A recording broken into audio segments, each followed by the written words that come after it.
Teresa Fernández Soneira nació en La Habana en 1947. Sus padres son primera generación de cubanos, ya que todos sus ancestros son gallegos de Galicia. En Cuba estudió en las aulas del Colegio del Apostolado del Sagrado Corazón de Jesús del Vedado en La Habana. En 1961 se exilió con su familia a los Estados Unidos, residiendo en Miami por un breve tiempo, para luego ir a residir a Madrid, España, donde terminó el bachillerato en el Colegio del Apostolado de Madrid en 1964. De regreso en Miami, se graduó de un asociado en artes en filosofía del Miami-Dade College y más adelante obtuvo una licenciatura en humanidades de Barry University. Ha escrito para diferentes revistas y publicaciones como Buen Hogar, Geomundo, Clarinada, publicación de los antiguos alumnos de la Federación de las Juventudes de Acción Católica Cubana, El Pinareño, El Nuevo Herald, Herencia de la Cultura Cubana y otras publicaciones más. Fue editora de la revista María Estela, órgano oficial de las exalumnas de los colegios del Apostolado de Cuba y de algunos alumnos, porque yo también fui alumno del Apostolado, y columnista por 7 años de La Voz Católica, periódico mensual de la Arquidiócesis de Miami. En 1990 ganó el primer premio en el concurso literario de la Fundación Padre Félix Varela de Miami. En 1992 obtuvo una mención de honor en el concurso José Martí del Instituto de Cultura Hispánica de Houston, Texas. En 1995 recibió la beca anual de la Asociación Estadounidense de Bibliotecas.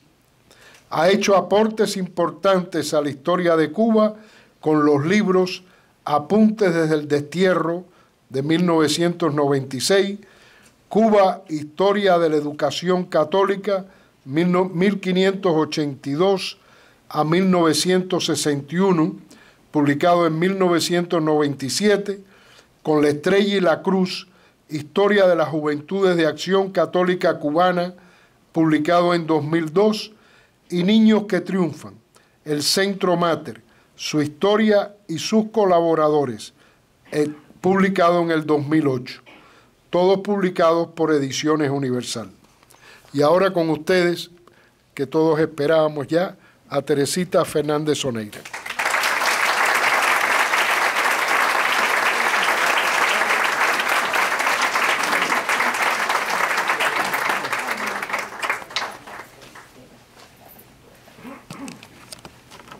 Bueno, yo soy escritora, yo no soy conversadora o oradora ni nada de eso, así que lo mío es medio leído, medio chapurreado. Buenas noches a todos. Gracias por estar hoy aquí para compartir esta celebración a todas nuestras mujeres mambisas. Gracias al Instituto de Estudios Cubanos y Cubanoamericanos de la Universidad de Miami, a la Biblioteca de la Herencia Cubana de la Universidad de Miami y a Ediciones Universal por copatrocinar este evento. Agradezco a mi madre, que gracias a Dios ha podido ver esta obra publicada, y la paciencia que ha tenido conmigo todos estos años. A mi editor y amigo, el señor Juan Manuel Salvat, quien ha venido publicando todas mis obras desde 1989 y que siempre ha abierto su oficina y su corazón a mis trabajos. Gracias, Manolo.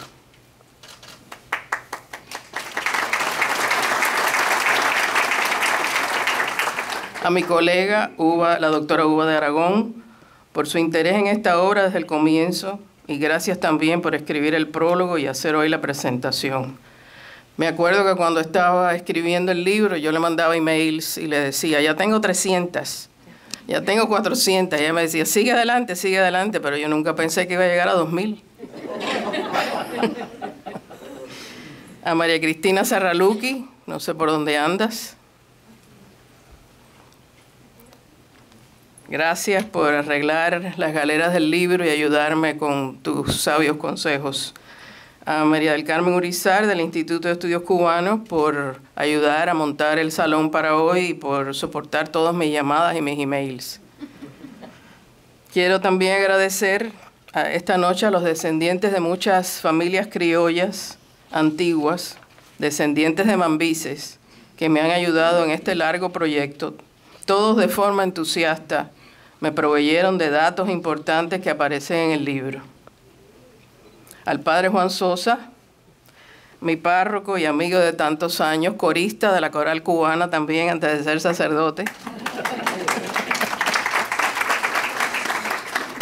Gracias, Padre, por venir esta noche a traernos la bendición de Dios y a orar por todas las mujeres. Agradezco profundamente a mis amigos y compañeros de la coral de San Peter and Paul, aquí presentes, a la que pertenecí por más de 13 años, por su generosidad en venir esta noche para amenizar esta velada cubana criolla. Así que no se vayan porque lo mejor es el final. Llevan meses ensayando bellas canciones cubanas de la época que luego interpretarán. Gracias a María Antonia Fernández, la directora y amiga de muchos años, y a todos los componentes. Gracias por venir.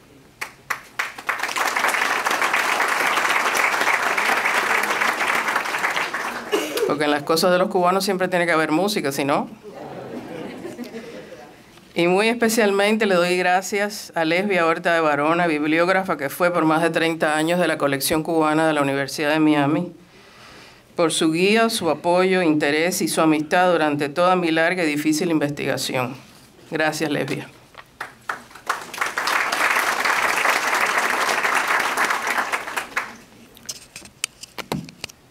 Esta es una noche especial. Especial porque puedo compartir con todos ustedes, porque luego de tantos años de labor, puedo ver mi obra impresa, contenta de que ya esta información podrá ayudar a los historiadores del futuro a situar a la mujer cubana del siglo XIX en el lugar que siempre le ha correspondido, pero que no le ha sido dado. Porque hoy nos hemos reunido aquí para honrar a la mujer cubana del siglo XIX, aquella que luego de darlo todo por Cuba, quedó relegada y olvidada por las décadas y los gobiernos de turno. No recuerdo que en las escuelas y centros de enseñanza del país nos enseñaran sus vidas ni sus desvelos. ¿Recuerdan ustedes? Los historiadores de las diferentes épocas se concentraron en los héroes y las hazañas de estos, pero a ellas, a nuestras patriotas, no les dieron el mismo reconocimiento. Los que ya me conocen saben de mi amor por Cuba y por la historia. Y fue este amor el que despertó en mí una inquietud por conocer el papel que había jugado la mujer en las guerras de independencia. Pero cuál no sería mi asombro al encontrar que en casi ningún libro de la guerra o de otros temas relacionados con la guerra se mencionaba a ninguna o a casi ninguna mujer. Y si eran mencionadas eran como la hija del capitán tal o la esposa del general Mascual, pero nunca dándole su valor como persona, como si ella no tuviera identidad propia. Ni siquiera las enciclopedias, ni la valiosa historia de la nación cubana publicada en La Habana en el 1952, o Cuba y su historia, ni los libros de referencia las mencionan, excepto el boletín del Anuario Bibliográfico Cubano del doctor Fermín Peraza Zarauza, que consta de 25 tomos y en el que se reseñan brevemente unas cuantas mujeres de las diferentes épocas. Para poner un ejemplo, cuando estaba yo trabajando estos días preparando estas líneas, me tomé el trabajo de revisar la Enciclopedia Popular Ilustrada, Cuba en la mano, publicada en La Habana en 1940, y que la editorial cubana Luis Botifol tuvo a bien reimprimir en el 2010 aquí en Miami. En ese libro de referencia, con más de 1000 páginas, y 1.230 entradas bibliográficas de personalidades cubanas, encontré 25 nombres de mujeres en la literatura y las artes y 35 en otras áreas, o sea, 70 mujeres contra 1.155 hombres. Este es un ejemplo que nos hace pensar, o por lo menos a mí me hizo pensar mucho cuando buscaba información y nombres femeninos e historias de mujeres que no encontraba por ninguna parte. Así fue que un día me di a la tarea de buscar a todas aquellas mujeres que habían ayudado a darnos la independencia. Porque pensé, todos estos patriotas y soldados tienen madres, hermanas, novias, hijas, primas, pero ¿dónde están? ¿Dónde se habían metido cuando estalló la guerra? ¿Qué había sido de ellas? Entonces, con mucha paciencia, me embarqué en este largo viaje de más de 8 años y me dirigí a la biblioteca de la colección cubana de la Universidad de Miami. Mi equipaje consistía de una camarita digital de bolsillo, una computadora, una pluma y una libreta. Lesbia Horta de Varona, quien, como ya dije antes, hasta hace muy poco fue la bibliógrafa por excelencia de la Cuban Heritage Collection, y a la que quiero esta noche honrar y agradecer su labor de cubanía, dedicación y amor.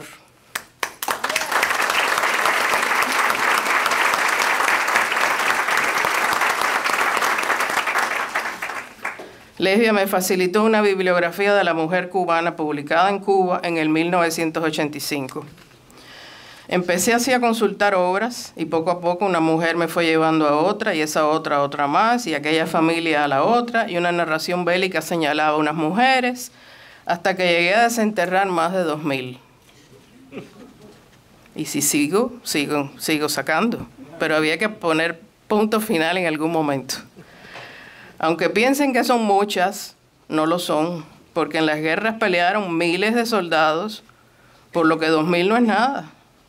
En la guerra del 95 nada más, en el índice alfabético del Ejército Libertador de Cuba, fechado en 1901, certificado por el mayor general Carlos Roloff, aparecen registrados 70.000 soldados. Y esto es en la guerra del 95, entre febrero del 95 y agosto del 98. 70.000 soldados. De esos murieron certificados 4.357. Lo que quiere decir que hubo muchas viudas y muchos hijos huérfanos en esta guerra. Casi todas las esposas de los grandes líderes quedaron viudas, como fueron Ana Betancourt, Amalia Simoni de Agramonte, Mariana Grajales de Maceo, Concha Agramonte de Boza, María Cabrales de Maceo, Isabel Vázquez de Figueredo, Elena González de Maceo, Ana Quindelán de Aguilera. Esas son las más famosas. O sea, que la mujer estuvo en la guerra del principio al fin. Es lógico entonces que hubiera muchísimas más mujeres de las 2.000 que yo he documentado. Durante las visitas a la colección de la herencia cubana en Miami, Lesbia me ayudaba y sugería nuevas publicaciones o me facilitaba libros que no tenían, pero que los buscaba en otras bibliotecas de los Estados Unidos, o algún artículo importante al que yo no tenía acceso y ella lo pedía. O sea, ella hacía maravillas. O me decía, mira, yo recuerdo en Cuba que la Bohemia tiene una sección que se llamaba Esta es la historia, así es la historia, o algo así, busca allí. Y efectivamente yo allí encontré muchísimas cosas. Como estuve visitando la colección por tantos años, hice amistad con ella, al igual que con el personal de la colección. Ya yo llegaba y me daban café cubano, y yo contribuía con galletitas o panetones, y venía la Navidad y llevaba chocolates, y así. Lesbia me recibía en su oficina, cada vez que iba conversábamos de Cuba, los libros, las publicaciones, los eventos, sus viajes, y luego ya yo me enfrascaba en mi investigación y pasaba varias horas revisando documentos antiguos y libros. También dejé allí los ojos varias veces en las máquinas de microfilm, mientras revisaba páginas y páginas de periódicos y libros que no están disponibles en papel, como por ejemplo el periódico Patria de José Martí, o algunas bohemias muy antiguas, o el periódico El Fígaro de comienzos de siglo, el Diario de la Marina, el periódico Yara, publicado en Cayo Hueso por los exilados, y muchas obras más. Sí les quiero decir que lo que yo encontré en la Universidad de Miami fue un verdadero tesoro. Nunca pensé que el 95% de las fuentes que necesitaba consultar las iba a encontrar allí. Aquello es un tesoro en historia, arte, imágenes. Nadie se puede imaginar lo que hay allí hasta que no va y utilice esos recursos. Debemos agradecer todos a la Universidad de Miami y facilitarnos todo ese material de valor incalculable y cuidarlo y protegerlo para las generaciones futuras. Yo diría que allí hay cosas que posiblemente no las tenga ni la misma Cuba.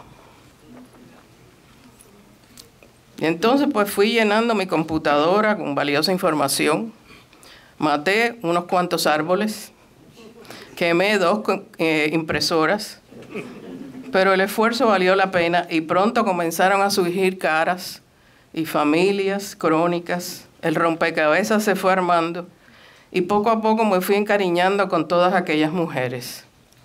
A la mayoría de ellas no llegué a conocerles ni el semblante, pues de la mayoría no existen fotos ni aquí en Estados Unidos ni en Cuba. Pero me las imaginaba luchando por sobrevivir, cargando con sus hijos, corriendo por la manigua, mientras huían de las tropas enemigas pasando necesidad y hasta muerte. A veces la investigación se tornaba un laberinto, porque familias enteras habían estado en la manigua, y a veces se repetían los nombres o se casaban las familias entre sí y había que hacer un estudio genealógico, como ya dijo Uva, para poder identificar quién era quién. En mi afán por encontrar datos, llegué a consultar las páginas de genealogía de la Internet, como MyHeritage o Roots y Ancestry. Y por ese medio hice contacto con algunas familias criollas antiguas que abrieron sus archivos a mi investigación. Yo que era muy atrevida, porque ellos no sabían ni quién yo era. Y sin embargo, se mostraron muy interesados en ayudarme. Entre ellos están los descendientes de Perucho e Isabel Figueredo, los Bonachea, los Sarduy, los descendientes de Benjamín Guerra y de Ubaldina Barranco, y los Grave de Peralta. Me resultaba fascinante conversar por email con todos estos descendientes de aquellas familias ilustres y ver cómo, a pesar de los años, estas familias mantenían todavía la llama patriótica. Y aunque algunos ya son americanos y ni siquiera hablan español, compartían con orgullo todos los datos que tenían de sus heroicos antepasados.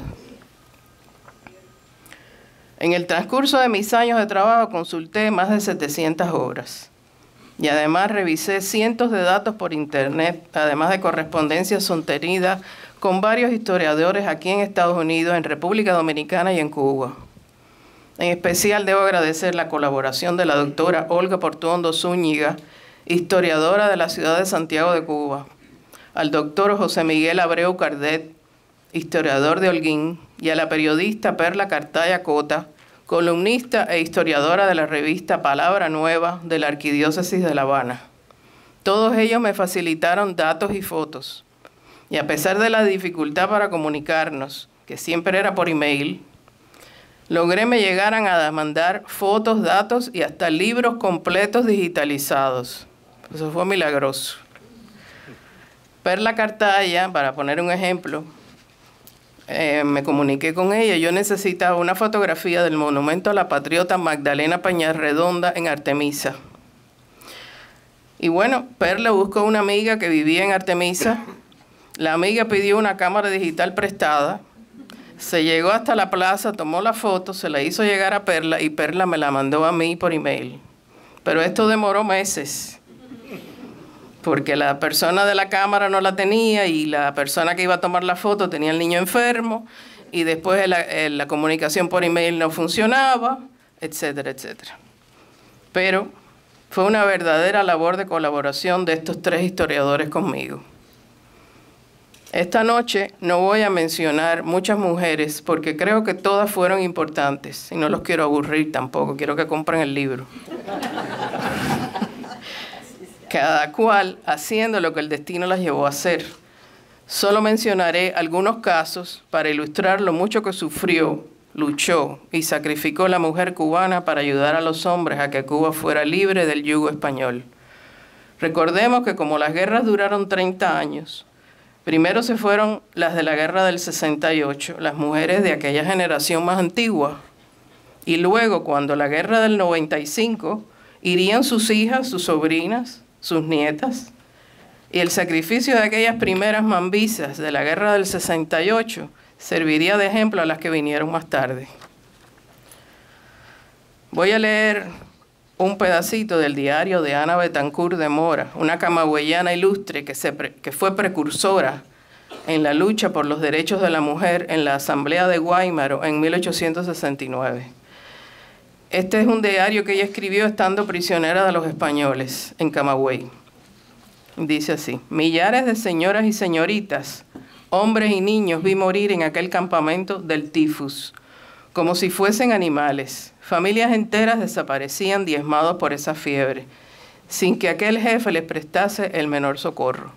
Allí el padre cava la sepultura para su hija, el esposo para depositar envuelto en llagas el cadáver de la que fue su compañera, el hijo para sepultar a sus padres y así sucesivamente los unos a los otros. Morían diariamente 3 o 4 personas. Llegó un matrimonio compuesto del marido, la esposa y 9 hijos, los que murieron casi a la vez en una semana.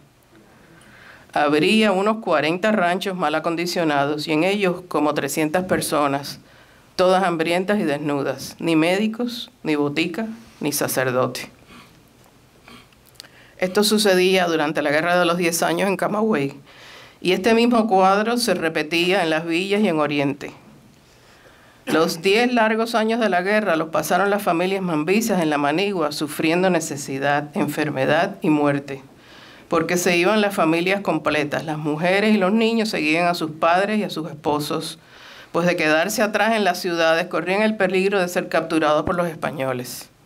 Por eso las mujeres sufrieron junto a los hombres los horrores de la guerra, pasando enfermedades sin lo más necesario para vivir, durmiendo a la intemperie debajo de los árboles, con calor o con frío, huyendo continuamente de las tropas españolas en las ciudades.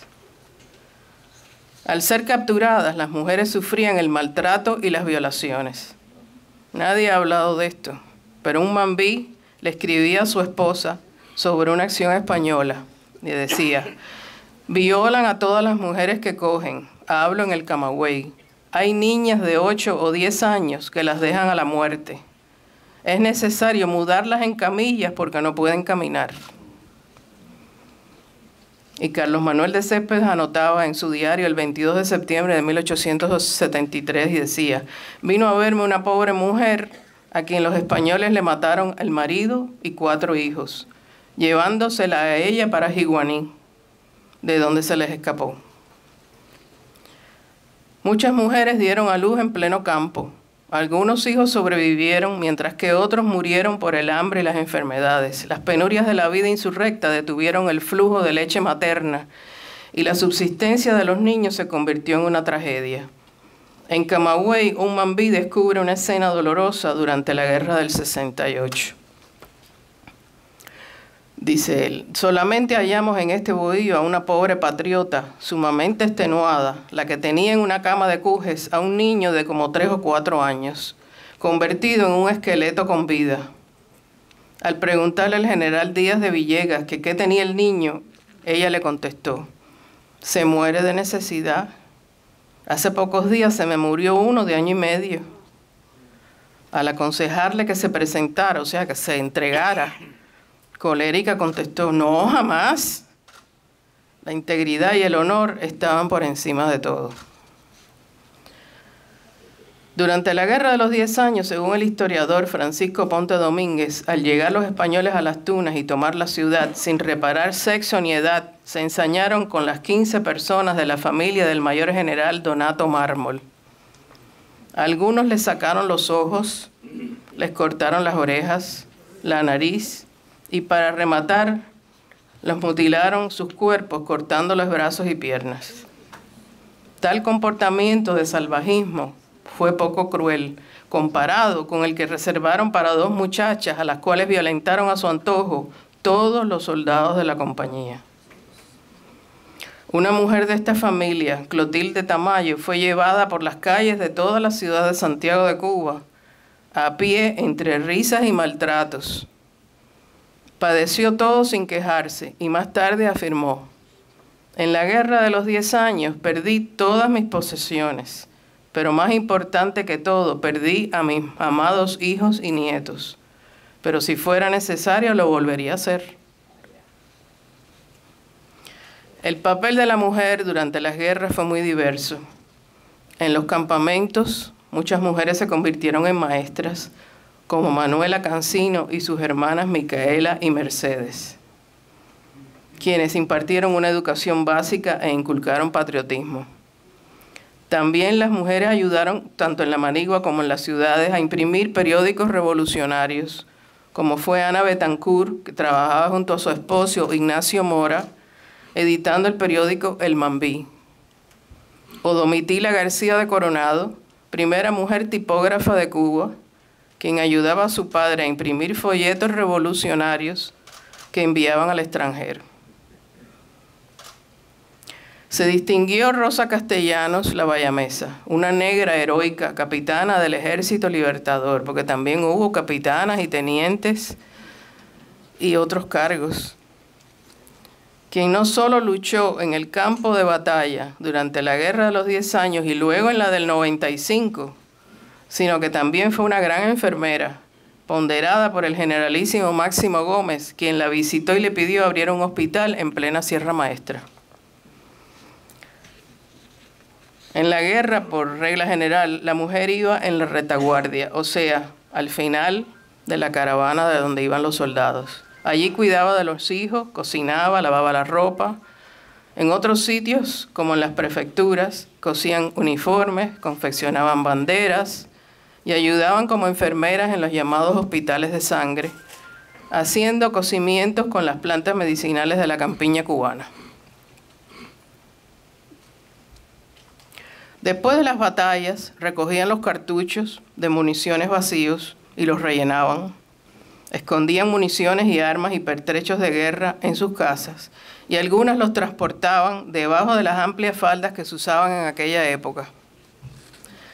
Las que fueron a luchar al campo de batalla, que fueron pocas, pero fueron, hubo muchas que morirían sacrificando sus vidas por la libertad, como fue, por ejemplo, la matancera Marina Manresa, nuestra primera mártir, quien muere en 1852, mucho antes de que empezara la guerra, en una conspiración en el Valle de Yumurí. O Mercedes de Barona, natural de Las Tunas, que fue asesinada por los españoles el 1 de enero de 1870, delante de sus ancianos padres, cuando gritaba «¡Viva Cuba libre!». O Iria Mayo Martinel, una oriental arriesgada, que cae prisionera en Oriente, y en la cárcel da a luz a su primer y único hijo.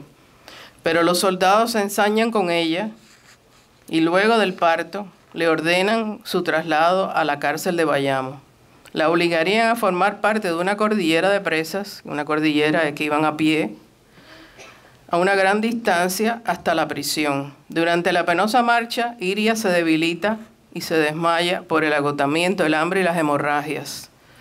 Al no poder continuar, los soldados la asesinan a malletazos. Es otra mártir olvidada de nuestra historia patria. Bernarda Toro Pelegrín, la esposa del generalísimo Máximo Gómez, queda con sus hijos pequeños en Montecristi, República Dominicana, sola con ellos, mientras Gómez marcha a Cuba a luchar en la guerra del 95. Tomás Estrada Palma se compadece de ella y le quiere enviar dinero para ayudarla en aquella situación económica tan difícil que tenía con sus hijos pequeños. Pero aquella mujer digna, íntegra y con gran aplomo, le contesta Estrada Palma: mucho me ha entristecido la comunicación de usted en que me notifica que esta Junta ha acordado socorrerme con una cantidad mensual para atender a mis necesidades. Las que hemos dado todo a la patria, padre, esposo, hijo, apenas si tenemos tiempo para ocuparnos de las necesidades materiales de la existencia. Aún me queda mi hijo Maximito, de 17 años, que labrando la tierra me trae pan blanco con que satisfacer las exigencias de la vida. Aún nos queda con qué contribuir mensualmente a la redención de la patria, y no debe gastarse en pan lo que hace falta para pólvora. Si ha sonado la hora del sacrificio para el pueblo cubano, no solo el esposo, el padre y el hermano sabrán aceptarlo, sino que también estaremos a su lado, mis hijos y yo, ganando el pan, mientras podamos, para no tomar nada de Cuba, porque ella lo necesita todo. Mientras tanto, para Cuba vaya todo, y viva la libertad. Bernarda Toro de Gómez, Montecristi, 9 de agosto de 1895. Cuando estudié a la mujer en el exilio en el siglo XIX, me venía a la mente todo lo que la cubana tuvo que pasar 100 años más tarde en un nuevo exilio. La historia se repetía. Las que estamos aquí lo pasamos. Experimentamos las dificultades de los primeros años, el idioma, la falta de trabajo, cuidar de los niños y de la casa, sin dinero, con la nostalgia de la patria y con unas costumbres nuevas en un país nuevo.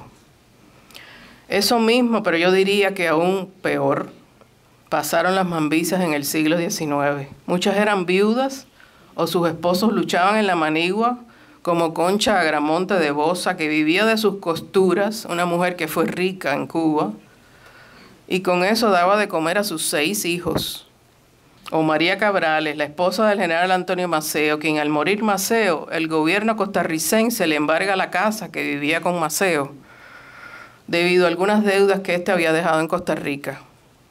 Por esta razón, María tiene que dejar su casa en San José y trasladarse a una finca que tenían en la península de Nicoya, para trabajar moliendo caña y poder reunir el dinero necesario para liquidar la deuda que ascendía a 700 pesos. Más tarde, María entregaba esa cantidad al cobrador del gobierno. ¿Qué concepto tan elevado de la responsabilidad, del honor y del compromiso se tenía entonces? Ella misma, con su trabajo y esfuerzo, liquidó la deuda. Otro ejemplo, no los quiero aburrir, otro ejemplo es Amalia Simoni, viuda de Ignacio Agramonte, una mujer de la sociedad de clase adinerada de Camagüey, que viajó por toda Europa y vivió como una reina en Cuba. Pero al irse Agramonte a la guerra, ella y su familia también se refugian en la manigua, para luego caer prisioneros y ser deportados. En el exilio, Amalia mantenía a su familia impartiendo clases de música a niñas en los colegios de Yucatán, donde vivía con su familia. También cantaba en recitales y en veladas patrióticas, y hasta llegó a fundar un conservatorio en Mérida. Con esos trabajos mantenía a sus hijos y a sus padres. En Cuba y en el exilio, al igual que los hombres, las mujeres fundaron clubes revolucionarios, los que realizaban diferentes actividades para recolectar dinero y mantener la guerra. En el exilio existieron más de 80 clubes patrióticos de mujeres, que organizaban actos, hacían rifas, abastecían expediciones y ayudaban a preparar las visitas de los grandes líderes revolucionarios que hacían a Tampa, Cayo Hueso, Ocala, Nueva York, Nueva Orleans y algunos países en el extranjero como Jamaica, Costa Rica y República Dominicana. Estos 80 clubes femeninos representaban el 37% de los delegados al Partido Revolucionario Cubano, que contaba entre sus filas a 1.500 mujeres. Esta parte de la historia aparecerá en el tomo 2 de mi obra, así que lo van a tener que comprar. Pero bueno, finalizó la guerra y los cubanos se olvidaron de estas mujeres, o mejor dicho, todos nos olvidamos de ellas. No se reconoció el papel que la mujer cubana había desarrollado durante todos aquellos años. Ni los gobiernos las honraron debidamente, ni los maestros las dieron a conocer, ni les otorgaron pensiones de viudas o de soldados habiendo peleado en la guerra. El Senado cubano comenzó a otorgar algunas pensiones ya entrado el 1912, o sea, 14 años después de terminada la guerra, cuando ya la mayoría había muerto. Al terminar la guerra, muchas mujeres regresaron a la patria querida, muchas solas y viudas. La mayoría murieron sin nada, sin recuerdos, sin ayuda y en la mayor pobreza, como ya dijo Uva, como fue el caso de Candelaria Acosta, quien confeccionó la bandera de Yara en 1868. Olvidada y pobre, el gobierno cubano la viene a homenajear cuando ya está muy enferma. Qué tristeza pensar que nadie se ocupó de ella hasta sus últimos años de vida. El 20 de enero de 1935 se le otorgaba la Orden de Carlos Manuel de Céspedes. Pero en aquel momento, Cambula, como la llamaban familiarmente, tuvo que ser condecorada en su lecho de muerte. 36 años después de haberse acabado la guerra. 4 meses más tarde, el 23 de mayo del 1935, a los 84 años de edad, moría en el momento en que se le aplicaba un suero. Ella, que había confeccionado la bandera, que había tenido hijos con Carlos Manuel de Céspedes y que se había tenido que exiliar a Jamaica con sus 2 hijos. ¿Se merecían esto nuestras mujeres? Ningún esfuerzo, ni sacrificio, ni la guerra y sus consecuencias hicieron que cambiara el lugar que con todo derecho le correspondía a la mujer en la sociedad. Los ruegos de Ana Betancur en Guáimaro, el sacrificio, el trabajo y en algunos casos la muerte de la mujer cubana durante las guerras no había servido de mucho. Esta continuó por muchos años siendo un objeto de belleza y un ser creado para cuidar al hombre y a sus hijos. Pero no se perdió todo. El protagonismo que desempeñó la mujer en la guerra había dejado un profundo efecto psicológico en la sociedad, pues desde entonces todos comprendieron que ni el hambre, ni la muerte, ni el sufrimiento, ni la emigración tenían diferencias de sexo. Muchas patriotas que murieron en el exilio pidieron que fueran transportados sus restos a Cuba una vez que ésta fuera libre. Sin embargo, muchas permanecieron en suelo extranjero por más de 100 años, como fue el caso de Emilia Teur Betolón o el de Ana Betancur, quienes fueron transportados sus restos a Cuba, una en el 2012 y la otra en el 1968. Pero el peor caso, el más triste y el penoso, es el de la familia de Perucho Figueredo. Su esposa Isabel Vázquez Moreno y sus 3 hijos, Eulalia, Piedad y Pedro, aún reposan en el cementerio histórico de Cayo Hueso. Los restos de esta insigne y valiente familia debieron haber sido trasladados a Bayamo desde siempre, y sin embargo nadie se ha ocupado de esto. Espero que ahora, al salir publicado Mujeres de la Patria, y el próximo año, cuando salga el tomo 2 que cubre la guerra del 95, los historiadores tengan más en cuenta a nuestras patriotas, las consideren más y las sitúen en el contexto que siempre les ha correspondido. Aquí están los datos, aquí las historias. Aquí las semblanzas, los dolores, los sacrificios, la soledad, pero también el patriotismo, la entrega, la dignidad y la valentía. Para terminar, invoco a la poetisa y escritora Aurelia Castillo, quien al finalizar la guerra escribió: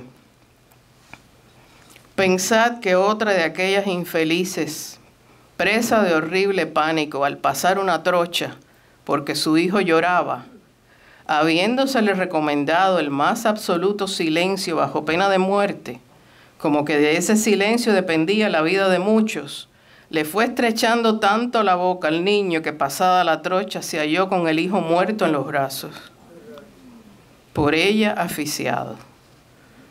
Pensad que se bebían sus lágrimas, pues no, para no mostrar flaqueza, cuando les mataban a sus hijos, a sus padres, a sus hermanos, a sus maridos, a sus amantes. Y decid si no debemos venerar todos y por siempre la memoria de aquellas mujeres. Aquí quedan todas para la historia. Ellas y sus vidas no pasarán, porque mientras nosotros las recordemos y las honremos como estamos haciendo esta noche, ellas siempre vivirán. Muchas gracias.